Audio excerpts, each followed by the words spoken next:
And if we're being honest, comprehensible input really just can't function like a traditional subject, because comprehensible input doesn't promise you a series of steps to learn a language. Comprehensible input says a language is pattern recognition, and your brain is good at recognizing patterns. Let your brain unconsciously recognize patterns as you actively listen to content you understand. It's not something that can be easily broken down into steps. No matter what we do in comprehensible input to try to make it more appetizing to the public, it's still always gonna have that inherent flaw. It's gonna have that inherent issue of not being like other subjects. All that being said, I think if we want to get comprehensible input more mainstream, we have to fix some of these inherent problems, which I'm gonna go into. I did comprehensible input to learn Spanish, so of course I was a Dreaming Spanish student.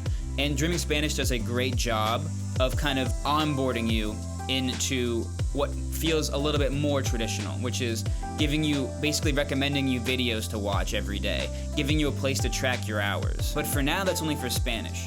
And secondly, I think they shine a lot more on the content side than the actual system side. There were things that I wanted to track and see as I learned Spanish that Dreaming Spanish didn't offer. With comprehensible input, a lot of the time, the progress that you see comes from just, can you understand this video a little bit better than you understood the last video?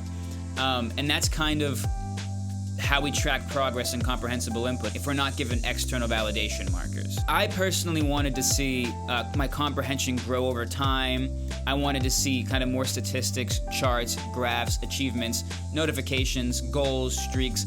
I wanted more of that Duolingo experience that is really focused on showing you that you're progressing, as opposed to just letting you try to feel it for yourself. Because although I did feel it, comprehensible input takes a lot of time, and that feeling, is stretched out.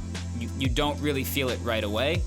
You feel it over weeks, months, and years. These are things that I focused on heavily when developing my comprehensible input tracking platform, Langualytics.